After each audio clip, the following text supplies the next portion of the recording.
Auspicia este programa Banco Provincia.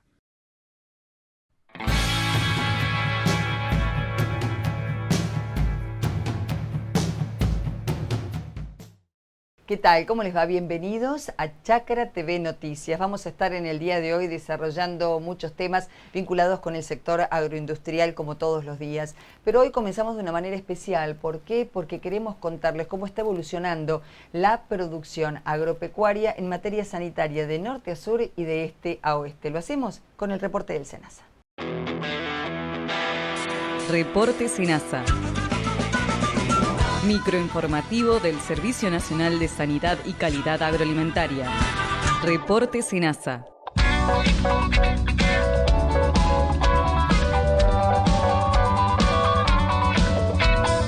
Argentina exporta harina de soja a Rusia. Los titulares de los servicios sanitarios de ambos países firmaron un protocolo con las condiciones que deben cumplir la harina y los pellets de soja argentina para ingresar a Rusia y los demás países de la Unión Económica Euroasiática, Armenia, Bielorrusia, Kazajistán y Kirguistán. Los envíos habían sido suspendidos en febrero de 2016 por discrepancias en la certificación de eventos genéticamente modificados. A su vez, en el marco de la reunión de la Comisión Mixta Argentina-Rusa, se avanzó en el ingreso al mercado ruso de productos como semen y embriones bovinos, animales en pie para reproducción, harina de carne, hueso y sangre, abejas reinas y también se trató la ampliación de la nómina de plantas procesadoras de productos de la pesca registrados para la exportación a Rusia. Reporte SENASA. Polilla de la vid en San Juan. Más de 120 productores y técnicos vinculados a la producción vitícola de San Juan se informaron sobre el estado de situación de la polilla de la vid durante distintos encuentros realizados por el SENASA, el INTA y el gobierno provincial en los departamentos de Sarmiento y Caucete. Durante los encuentros se abordó la actualidad del Programa Nacional de Prevención y Erradicación de la Aloesia botrana y las formas de prevención de la plaga, su ciclo biológico, el estado de dispersión actual, la determinación de las alertas para realizar el control químico, las regulaciones para el movimiento de uva, tratamientos fitosanitarios y la implementación de la técnica de confusión sexual. Reporte SENASA. Prevención de zoonosis por las inundaciones. La falta de agua segura, la mezcla del agua que inunda las viviendas con materiales orgánicos en descomposición, materia fecal y aguas servidas, el hacinamiento y las escasas condiciones higiénicas constituyen factores de riesgo importante.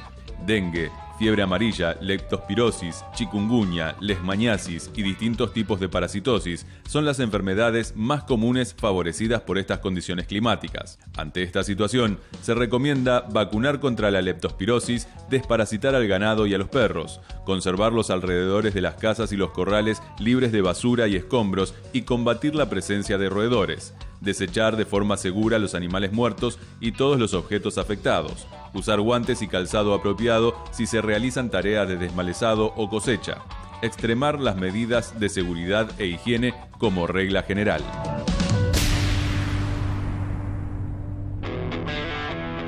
Esto fue Reporte SENASA.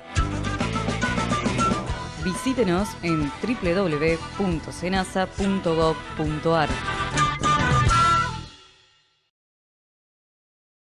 ¿Cómo están trabajando en la producción de lanas y posteriormente de algodón, así como también en los telares? Hay un programa específico en el INTA que trabaja con esta temática y nosotros lo ponemos en pantalla. La idea que tuvimos desde el INTA es tratar de agrupar personas que trabajaban por sus habilidades, trabajaban en forma individual, y lo que tratamos de hacer si se podían juntar, digamos, y así surgió este grupo que es de valor agregado en origen y le pusimos el nombre en conjunto con las artesanas, Lilian y Laura, le pusimos el nombre de Tramando Sueños como grupo. El hecho de trabajar en grupo te da la posibilidad de participar en distintas ferias. Ponele, vamos una a un lugar, otro a otra, y para poder ampliarnos, para tener contactos con distintos grupos también de artesanos y de asociaciones de otros lados del país. Somos 3 integrantes, 3 mujeres trabajadoras del telar y del hilado. Hace años que estoy conectada con el INTA, desde el 2008 que formamos la primera asociación civil de mujeres tejenderas e hilanderas de la provincia. En este momento estamos trabajando en este proyecto BAO, desde el desarrollo del vellón hasta la prenda, o sea, todo el proceso, digamos, desde la materia prima a la prenda. Y el proceso es así: compramos el vellón crudo y lo que haya en el mercado, si conseguimos negro o color chocolate, y el crudo pasa directamente al hilado. Esto es hilado en rueca. Después del hilado viene al estabilizador, que se tiene que estabilizar la lana porque sale con cierta torsión de la rueca, y después ya cuando está estabilizado pasa a la madeja. En la madeja ya está listo para usar, para hacer una prenda o para vender, porque cuando asistimos a las ferias también vendemos la lana de oveja hilada, que últimamente es como una novedad porque hay muy poca gente que se dedica al hilado, ya no queda mucha gente que haga este trabajo. Entonces ya tenemos en la feria, tenemos la lana para venderla así o para usarla en nuestras propias prendas, que los ponchos, las ruanas y todo ese tipo de cosas, los chalecos, vienen todos con lana de oveja hilada por nosotros. Les contamos oportunamente que hay 2 nuevos satélites que están trabajando de manera directa con el sector agropecuario. ¿Cómo están funcionando hoy esos nuevos satélites y qué información pueden proporcionar? La red de estaciones está conformada por 57 estaciones telemétricas instaladas en 5 provincias de la región pampeana: Buenos Aires, Santa Fe, Córdoba, Entre Ríos y La Pampa. Estos equipos funcionan a través de la emisión de la reflectancia en el dominio de frecuencia en el campo y emiten en longitudes de onda que están relacionadas con la futura misión del satélite SAOCOM.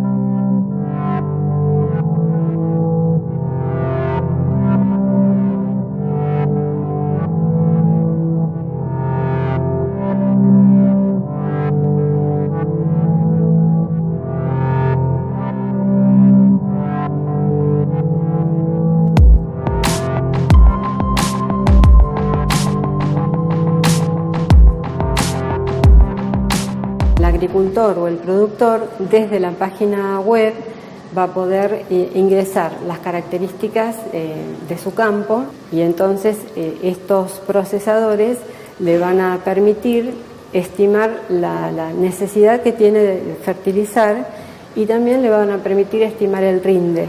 A través de las estaciones en el suelo puede hacer una gran utilidad los mapas de suelo que existen hoy en nuestro país. A un productor le sirve para poder planificar su sistema de producción, conocer el estado de los cultivos y también para poder aplicar fertilizantes en los momentos adecuados cuando la disponibilidad hídrica le es indicado. Ahora con la tarjeta Agronación puede financiar la compra de gasoil para la próxima campaña con un 5% de reintegro y hasta 210 días libres. Consulte adhesión en el IPF directo de su localidad o llamando al 0810-666-AGRO. Con Banco Nación, crecer es mucho más fácil.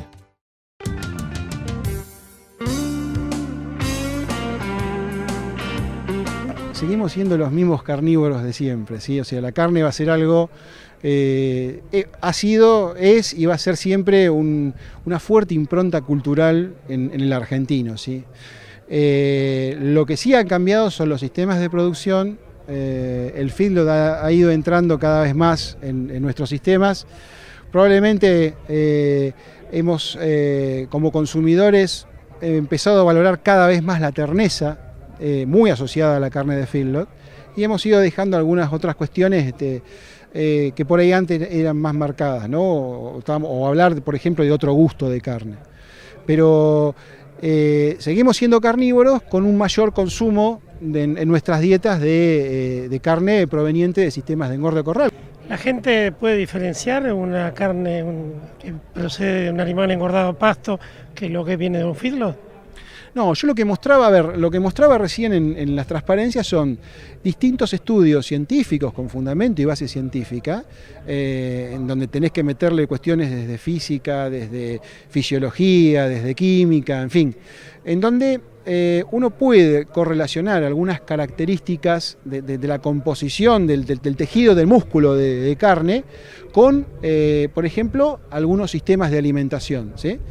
En donde vos decís, bueno, un sistema de alimentación vinculado a una producción de feedlot termina a nivel de tejido muscular incorporando un mayor veteado de la carne, un mayor marmoreo o marbling, ¿sí? Y justamente esa característica es la que le da mayor palatabilidad, mayor jugosidad y mayor aceptabilidad o aceptación por la gente. Y en definitiva, cuando tiene mayor aceptación, el próximo paso es que te paguen o te reconozcan más ese tipo de carne. Y a nivel mundial está demostrado, si bien vos tenés diferencias culturales en distintos países, por distintos gustos y preferencias propias de esos países, pero vos tenés demostrados que la terneza como atributo de calidad y su vinculación con el nivel digamos, de grasa o de grasa intramuscular, específicamente de marmoreo, termina siendo más pagada por el consumidor.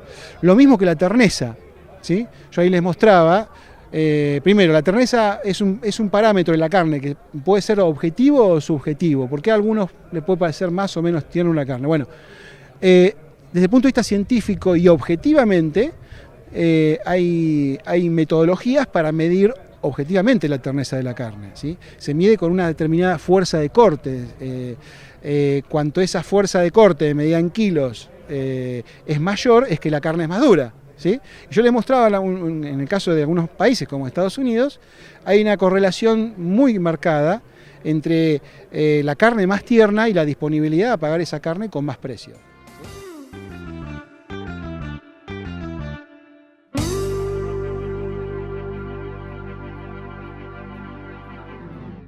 Norma Formento es una experta del INTA en una problemática que hoy es acuciante para muchos productores y que tiene en muchos casos que ver con la cuestión climática. Estamos hablando de la roya del trigo. El informe. Lo que recomendamos fundamentalmente es monitorear los cultivos, detectar la enfermedad. Podemos usar algún umbral ya determinado en países extranjeros. Y entonces, ¿por qué Argentina no tiene umbrales? Porque nunca se dio y para eso tenemos que trabajar y pensamos que para la campaña que viene, con estos resultados, con estos problemas en el campo, podemos ofrecer al productor triguero argentino las variedades resistentes a esta enfermedad. También vamos a tener la eficacia de los productos fungicidas utilizados. El umbral de acción o umbral de intervención química es un umbral que está por debajo del umbral de daño económico. Mal vamos a tomar una decisión cuando ya está superando el daño económico. Lo que se ha determinado en otros países es de un 30 a un 40% de incidencia. ¿Qué significa? Que nosotros tomamos 20 tallos principales, le sacamos todas las hojas, y supongamos que tenemos 100 hojas y si 40 de ellas tienen al menos una rayita, porque esta roya amarilla también se denomina roya estriada o lineal, tenemos que contarla como positiva. 40 hojas ya indican que nosotros tenemos que aplicar. ¿Qué nos queda a esta altura del partido sabiendo que el uso de variedades resistentes es la principal y estratégica medida de control que ya no podemos tomar? Es el control químico.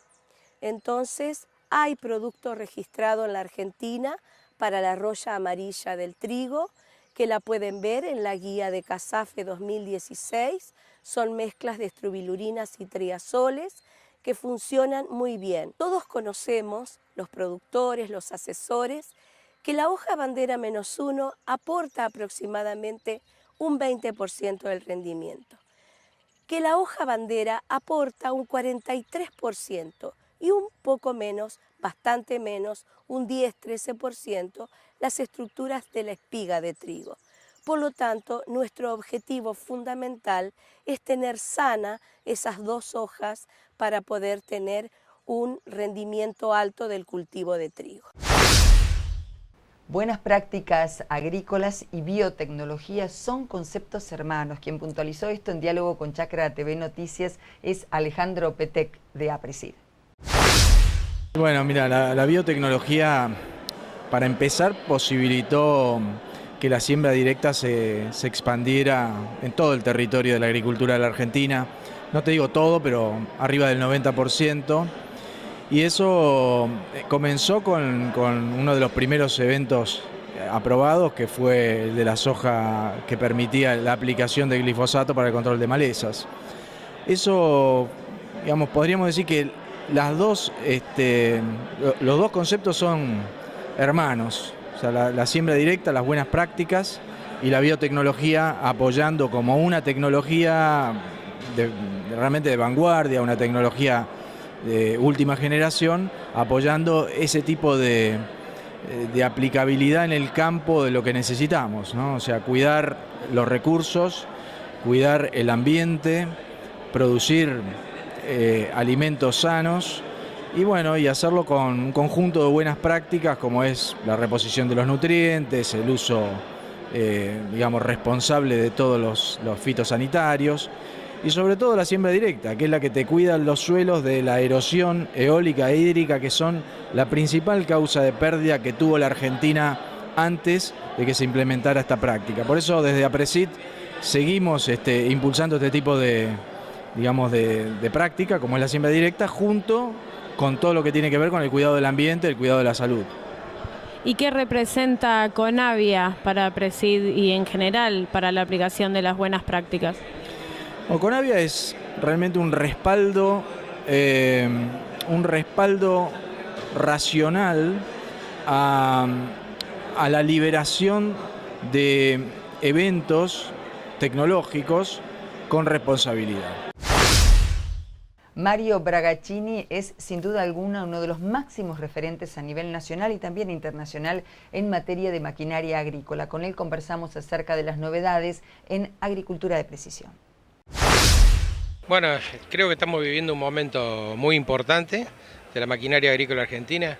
Va a ser este año récord de ventas dolarizadas del mercado argentino. Creo que va a estar en los 1.650 millones de dólares. Va a ser récord. Y bueno, hay un sector que ha tenido más incremento que otros y precisamente el de sembradora es el sector que más se ha movilizado por la aparición nuevamente del trigo, el protagonismo del maíz y bueno, y la falta de reposición en los últimos años. Así que bueno, y estamos festejando 60 años precisamente de una fábrica de sembradoras que es emblemática, es una de las líderes y que nos hace sentir orgullosos porque no solamente cubre una porción importante del mercado con máquinas de nivel internacional, sino que también ocupa un mercado en diferentes lugares del mundo que nos hace quedar muy bien. Hoy, si vemos las sembradoras que ha puesto Crucianelli aquí al frente como emblemáticas de la perspectiva y del futuro, son sembradoras totalmente inteligentes, conectadas con la nube web, son sembradoras que están preparadas para competir en los mejores del mundo, así que sembradoras inteligentes. Y tenemos fábricas de componentes de máquinas inteligentes, de componentes que hacen a las máquinas argentinas inteligentes y que nos ponen en una competitividad global o sistémica, y precisamente para rendir examen permanentemente tenemos el productor argentino, que es el productor más exigente del mundo, porque lo que ve prospectivamente o como novedad lo quiere tener a los 6 meses. Así que bueno, Argentina es el segundo país en el mundo de adopción de agricultura de precisión y de máquinas precisas, así que muy contento de estar festejando 60 años de una empresa como Crucianelli. Estuvimos en el INTA Castelar y allí conversamos con Alejandro Scandón acerca de cómo se está trabajando en investigación genética en plantas, ya sea determinadas o denominadas comúnmente como medicinales y también en aromáticas. Básicamente las plantas aromáticas tienen un problema de que la gran mayoría de ellas no son cultivadas, sino que son extraídas de la naturaleza en forma directa, y que desde hace muchos años esta parte, la demanda por parte del mercado, por el incremento del consumo, ha hecho que prácticamente se hayan arrasado con el monte y con las plantas por una forma de extracción que no es sustentable. O sea, de movida ninguna forma de extracción es sustentable. Lo que pasa es que ahora, en vez de extraer la planta de manera adecuada, o sea, cortar la parte aérea nada más y permitir que la planta siga rebrotando a medida que pasan las estaciones, lo que hacen es sacar la planta de cuajo, de raíz, no deja nada, entonces se va erosionando todo ese material genético del cual disponemos, y llega un momento en que hay poblaciones, por ejemplo la peperina es un caso paradigmático, hay poblaciones que están en cierto riesgo de extinción, y bueno, y eso es un problema porque se pierde no solo la planta en sí mismo, sino que se pierden genes que pueden ser importantes para aplicaciones futuras. Y básicamente lo que nosotros estamos trabajando es en tratar de concientizar a la gente, a los que viven de este tipo de colecta, que lo hagan de manera sostenible y además que pasen de cambiar el paradigma de recolección por el paradigma de producción. Para eso lo que estamos haciendo, estamos trabajando en mejorar la oferta de plantas y estamos mejorando plantas en función de incrementar su capacidad de síntesis de aceites esenciales. Entonces, de esa forma, lo que pretendemos es que la gente deje de extraer del monte y empiece a cultivar la planta que el INTA le empieza a ofrecer. Existe un programa nacional de investigación en materia de desarrollo de terneros. Estuvimos conversando con Carlos Garro, que es el experto en la materia, y así nos explicaba el estado de situación. Bueno, hasta el momento hemos visitado una gran cantidad de establecimientos lecheros de la zona, tenemos más de 900 muestras analizadas y lo que hemos observado que el enteropatógeno más prevalente ha sido hasta el momento Cryptosporidium, que es un coccidio del cual no hay mucha información, y la principal especie de este coccidio que hemos determinado ha sido Cryptosporidium parvum, lo cual tiene una relevancia en el sentido de que esta infección es una zoonosis, por lo cual puede afectar al hombre. Luego de estos coccidios, luego de Cryptosporidium, los enteropatógenos más prevalentes han sido de tipo viral, principalmente rotavirus y coronavirus, y prosiguen luego las infecciones bacterianas como las producidas por Escherichia coli. Lo que hemos notado, digamos, es que tanto Cryptosporidium como rotavirus han estado estrechamente relacionados a los eventos de diarrea en los terneros de tambo. ¿Y cómo están trabajando en la prevención de estos enteropatógenos? Bueno, actualmente en el marco de este proyecto existen varias líneas de investigación vinculadas a la identificación de antígenos, tanto en Cryptosporidium como en los demás patógenos, para la evaluación de vacunas, de potenciales vacunas que puedan utilizarse para prevenir esta infección en los terneros que son tan prevalentes, ¿no? El 19% de los terneros están excretando Cryptosporidium y más del 70% de los tambos hemos encontrado al menos un ternero excretando Cryptosporidium. Lo que hemos observado es que esta infección ocurre principalmente en los terneros de menos de 3 semanas de edad, siendo menos frecuente en los animales más grandes de la crianza artificial, y lo mismo ocurre para otros enteropatógenos como rotavirus y coronavirus. Mientras que no hemos encontrado evidencia de la presencia de salmonela hasta ahora en los terneros estudiados. ¿Y cuáles son los síntomas de estos enteropatógenos y cómo afectan a la producción? Bueno, principalmente tienen que ver con la ocurrencia de diarrea. La diarrea es un mal que afecta a la mayoría de las crianzas artificiales de los tambos de la zona, por lo cual tiene que ver con ello. La diarrea lo que produce es un problema de deshidratación en el animal y una baja en el crecimiento, una baja en la tasa de crecimiento, lo cual tiene un impacto negativo muy grande a futuro, digamos, porque estos son animales que tardan más en llegar al peso adulto para generar una preñez precoz y un inicio de la lactancia precoz. O sea que todo está vinculado, digamos, a la diarrea y a las pérdidas que se producen, también vinculadas al tratamiento de la diarrea, al tratamiento veterinario, y incluso le puede llegar a la muerte del animal si no se trata a tiempo. entró en vigencia finalmente el denominado Pacto de las Naciones Unidas o Pacto Global de las Naciones Unidas. ¿Cuál es el rol que hoy ocupa la Argentina en materia de producción sustentable respecto de este pacto global? Nos respondió esta cuestión Bettina Azuña. El Pacto Global es una iniciativa que nació en el año 2000 por el Secretario General de Naciones Unidas. En esa época se habían lanzado los objetivos del milenio para los países y el Pacto Global surgió como iniciativa para que las empresas contribuyan a este tema de lograr la sustentabilidad y trabajar 10 principios que hablan de los derechos humanos, de los derechos laborales, del medio ambiente y anticorrupción. Entonces, el pacto trabaja todas esas temáticas para lograr un camino de la sustentabilidad y está formado no solo por empresas, sino también por otro tipo de organizaciones, ONGs, también universidades, cámaras y demás.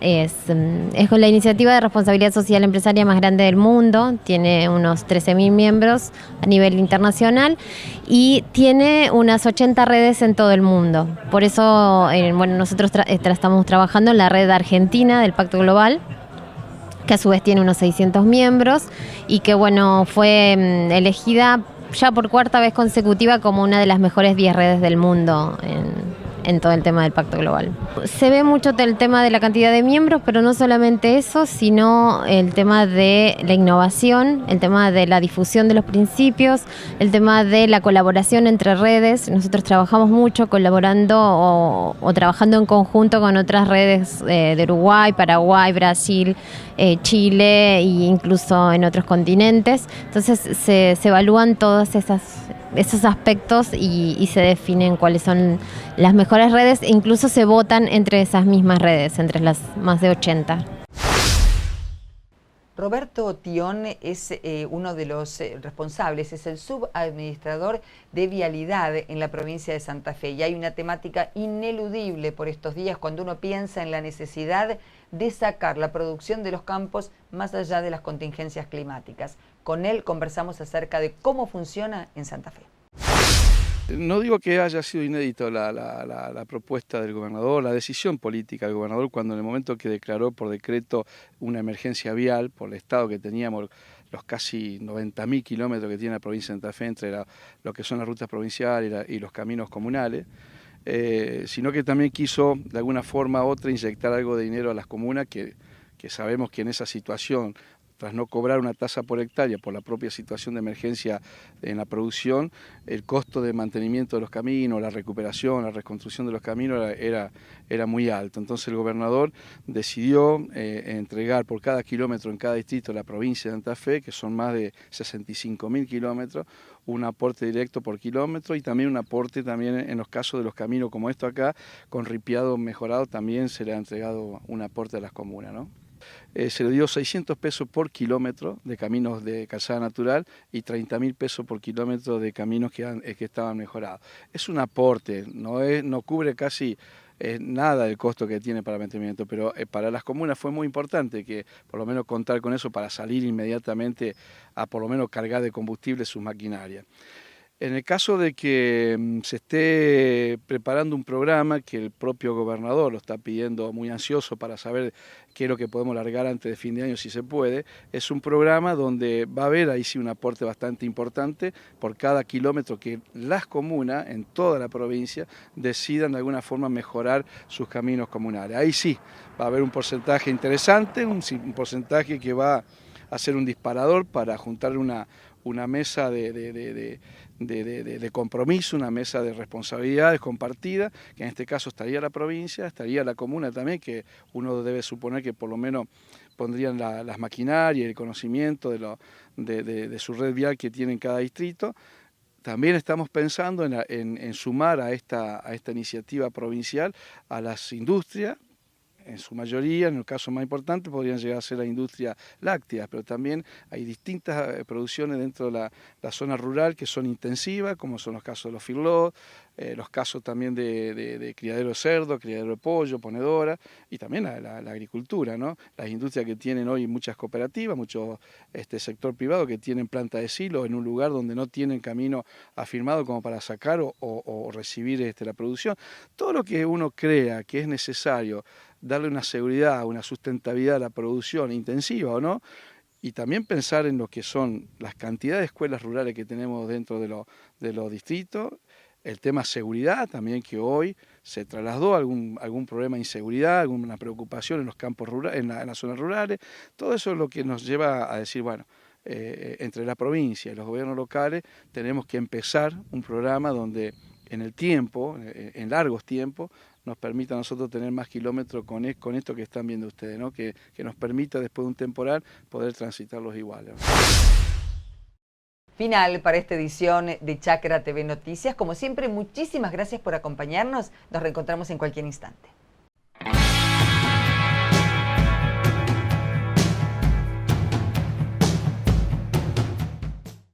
Auspició este programa Banco Provincia.